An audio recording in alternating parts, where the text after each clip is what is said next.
Hey, it's Benji Cole, son of Al Cole from CBS Radio and host of the syndicated talk show, People of Distinction. The talk that gives you an in-depth view of some of the most dynamic, intelligent, and successful people on the planet. Run to our website, alcoleenterprises.com for more info. Email me directly through benji@alcoleenterprises.com if you'd like to get involved with what we have going. And as always, please continue to like and follow our broadcasts. People of Distinction is an internationally syndicated show solely due to the love and support that you all continue to show. We're available across all major podcast distributors, and like I mentioned, people, if you keep following, we're going to continue to put out the content. Now sit back and strap in because we are delighted to showcase this next guest on our network. And on the line with us today, we have the impressive Joanne Radke. Now, we're going to be discussing Joanne's book, The Sanctuary. But while you're at it, check out her other books that she has written. There's Jessica's Dilemma, there's Jessica the Dreamer, and Why Is My House Always a Mess? Yeah, I'm looking forward to that one. That's something I think is going to be right up my alley. It's Amazon, it's Barnes & Noble, it's a lot of other places, but most importantly, it's JoanneRadkeBooks.com. Head on over there, gather more information on her, more information on these books, as well as find hyperlinks set up to take you to the purchasing pages.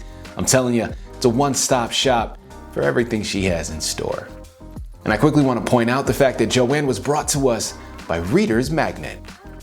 So for my writers out there who have gone through their process creating their masterpiece and now you need some assistance moving that book, well, contact ReadersMagnet, people, because they're one of the best movers in the business. You're going to want to head on over to ReadersMagnet.com and gather all the ways that their fantastic team is going to help you do just that. And listen, it is a true pleasure to have Joanne here on the line.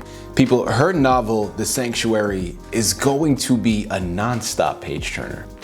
I really do mean it, man. We were reading the book in preparation for today's interview, and this is not a lie, this is not a play on hyperbole. I couldn't put it down. I mean, it was something that was absolutely gripping. A murder mystery novel, a romance thrown in there just to kind of shake things up. This is the type of book that you're going to want to add to your shelf. It's going to help you pass the time, and it's balanced wonderfully well. I'm telling you, Joanne is doing some things, and you need to get involved. And without further ado, let's bring her here with us so we can discuss it further, okay? Joanne, first and foremost, welcome to People of Distinction, and thank you very much for being a guest. How are you doing today? I'm doing well, and thank you for inviting me. Well, thank you for accepting our invitation, Joanne. I mean, listen, I tell you, man, this is something that we have been thoroughly looking forward to. As I mentioned at the top of the show, your book, man, this was one that I was not able to put down. When I was reading it, it was something that had me hooked from the very beginning. I mean, it's a murder mystery romance novel all balled into one, but listen, you balance it perfectly. And I think that is so key to the success of this novel. So listen, we're looking forward to this, and we're thoroughly wanting to get this discussion going here with you, Joanne. Before we jump into your book, I guess it would probably be important to start off by learning a little bit more about yourself and your background. So let's start there. Who is Joanne Radke? Well, I have been in the Christian ministry for 47 years, working over my lifetime about 6 different ministries. I love to write. I started writing as a child. Have written all kinds of different things, over 60 articles in different periodicals, and The Sanctuary now is my 4th book. So, yeah. I'm a single gal. I don't have any children. I just love my life. I work for the 700 Club Canada. I manage their prayer center at the moment and have done for the last 18 years. And I just love my team and the people I get to pray with every day. So that's a bit about me. Love that. Love that. Well, again, welcome to People of Distinction. And, I want to jump right in with a very specific point pertaining to your novel, right? I mean, first and foremost, the basic lying notion here is inspiration, okay? But even deeper than what inspired you to write the book, Joanne, I love the fact that all of these murders that happen in the book all take place on the same day, right? Now, listen, for any crime TV watcher, enthusiast, or novel writer out there, that is something that offers a lot, right? Because it clearly, if it happens all on the same day, well, that would lead to the assumption that this is a serial killer or even a copycat murder. So it goes right into something that is very unique. And I want to go there for a second. What inspired you to actually set it in that particular way? I actually wrote the book with another friend, Shirley, and it was a collaboration of both of our minds kind of figuring out what to do and how to write this book. Mm-hmm. And the idea of the multiple murders, one a year on the 1st of July every year, was actually her idea, but it was intriguing, and now it's coming to the 4th year, and they have to solve this murder so that the town can be at peace again. And you'll see as you find the end of the book, when you find out who actually did the murders, there's a reason why it was the July the 1st. It was a reason why they were all done in a specific order. And that doesn't come to light until you're almost through the book. And so that's a little bit, like you say, the intrigue of it, one thing. So there's a deadline. You have to get to solve it before someone else dies, because you know somebody else is going to die on the 1st. So, yeah. Pressure, right? I mean, it adds such a heightened stake to all of this. You know, my next place that I wanted to go now, let's go a bit into the writing process. Now, as I mentioned before, murder mystery, a little bit of romance there sprinkled in. And in my opinion, I think you've balanced this beautifully. Well, I want to go into this process of yours while creating the book. How did you manage to balance each of these without one overshadowing the other? Well, Shirley and I, when we were brainstorming and writing it, we were brainstorming a lot and what would be to make it smooth and continue to be intriguing, because you're finding out a little bit of the romance, and then you're going back to the murder, and then you're going back to the romance or what's going on in the sanctuary, and then you're back to the plot and of the murder, and back and forth and back and forth. And in my experience reading, a lot of reading, the most enjoyable books that I've read have been ones that have just in the middle, where you're just at the climax of that particular plot or scene, it changes, and then you got to go back to it, and you know, so it's always keeping your interest and always keeping your mind working, because then when you go back to that scene later, okay, yeah, right, what happened? Where are they going now? So it always keeps you on your toes, and it's a kind of book that you don't want to put down. People that write like that, that's the kind of books that I like to read. You have to stay up all night reading it because you want to find out what happens next, which I think is a good author. Well, listen, I agree with you there, Joanne. That is definitely the mark of a great writer. Because like I mentioned, when I was reading this book, I couldn't put it down. I was hooked from the very beginning, and with each passing page, I was like, I want to find out more. I want to see what is happening here.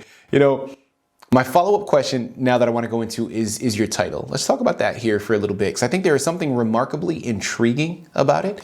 Because, listen, I mean, you take the term, there's like this hypocrisy of it all. Because again, you take the term sanctuary. Well, that just naturally and innately implies safety. But then you read the novel and you understand that these characters are anything but safe. So talk to us about that, and really why you chose this to be the representation for your novel. Well, Shirley and I owned a house, and I still live in it. Shirley passed away about 12 years ago. And we used to do a lot of bed and breakfast and have all kinds of different interesting people come to our home and stay overnight and that. And so that was part of our doing the sanctuary. That was a sanctuary, which basically would be like a retreat center or a bed and breakfast. And so the girls in the book are two girls that were friends as young people. And Sharon grew up, got married, moved away. Janice became a missionary in Africa and moved away. Well, then Janice's parents died, and she had to come back to deal with things. And then Sharon's husband passed on, saving a little boy in a fire because he was a firefighter. Wow. So they find themselves back in their hometown, and this home that they've had their eye on all their life, they buy to do a bed and breakfast retreat center.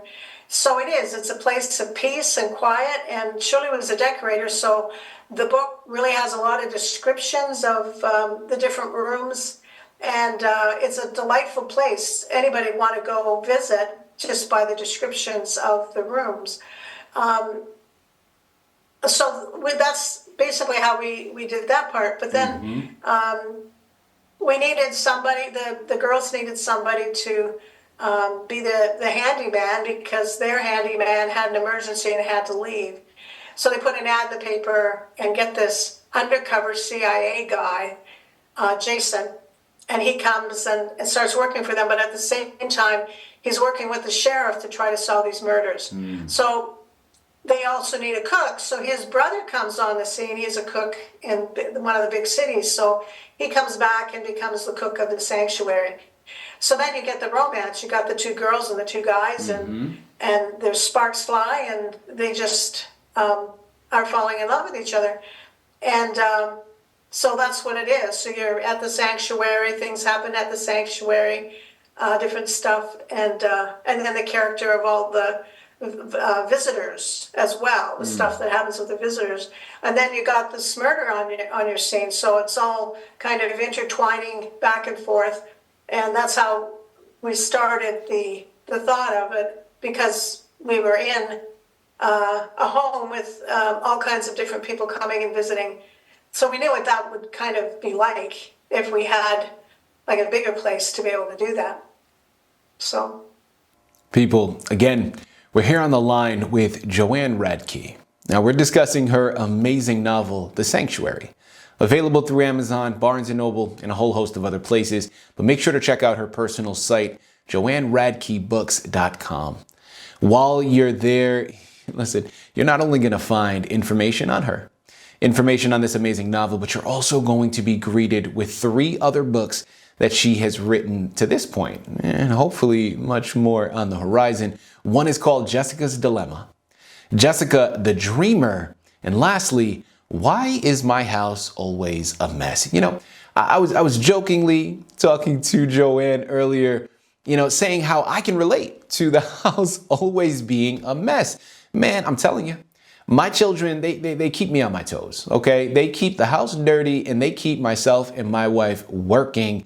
My goodness, it is like a never-ending thing. Just when you washed one dish, here comes another 10. It's never ending.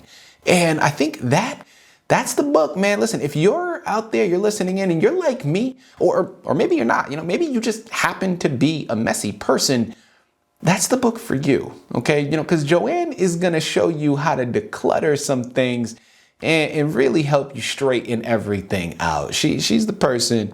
She's the person with the master plan, okay? Once again, it's JoanneRadkeBooks.com. Head on over there today and get lost in everything that she has to offer.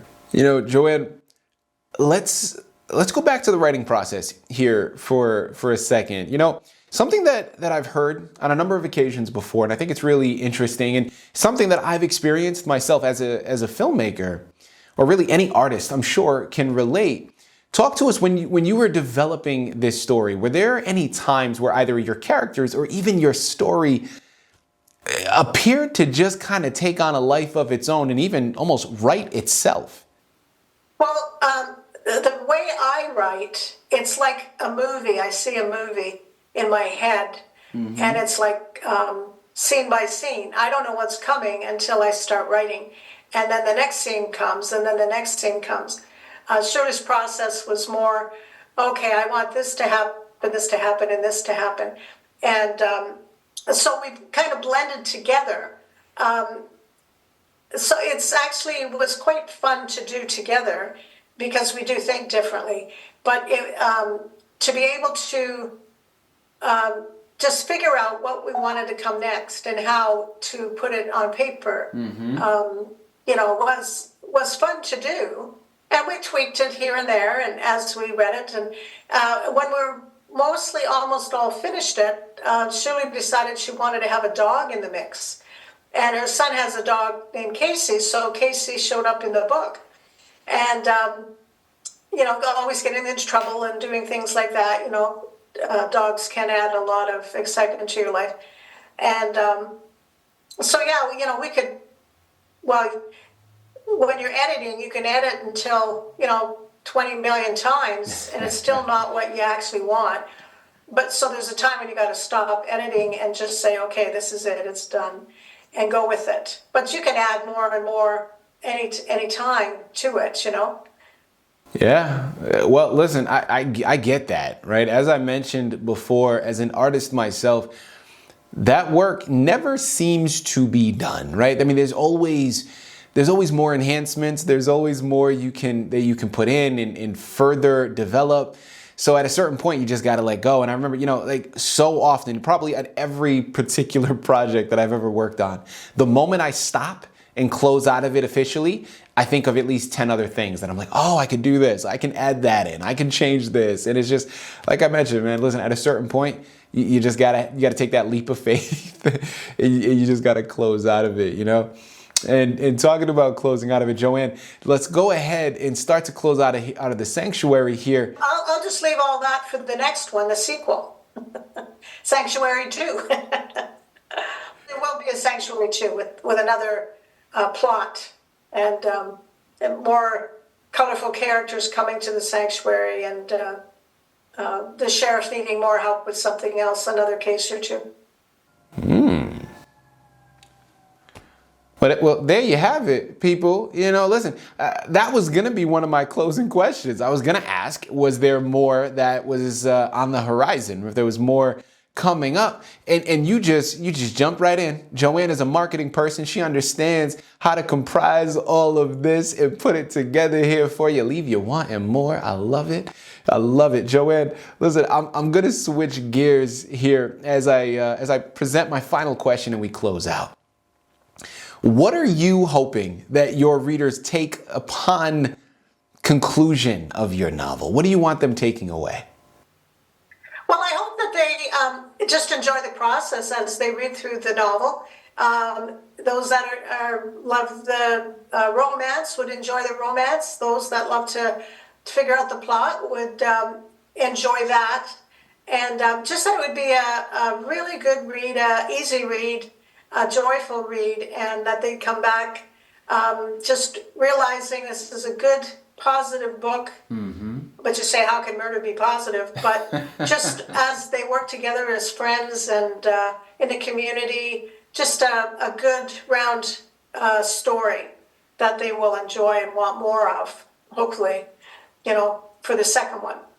Absolutely. Well, listen, I have no doubt that they are going to do just that. Joanne, I'm telling you, your book is remarkably entertaining and something that people, listen, if you need a book to help pass the time on a rainy day, man, look no further. This book's got what you're looking for. Okay, one last time. It's called The Sanctuary. It's Amazon, it's Barnes & Noble, it's a lot of other places. But most importantly, JoanneRadkeBooks.com. While you're there, make sure to look into the 3 other books that she has written at this time. And also, check back in frequently because, as she just mentioned, there's a sequel on the horizon to The Sanctuary. You're going to want to head on over there and get lost in all of these amazing novels. Joanne, this has been an absolute pleasure, a true delight. I really do mean that. Thank you for writing these amazing books, but most importantly, thank you for being here with us to discuss it all through people of distinction. Well, thank you so much, Benji. And have a great day.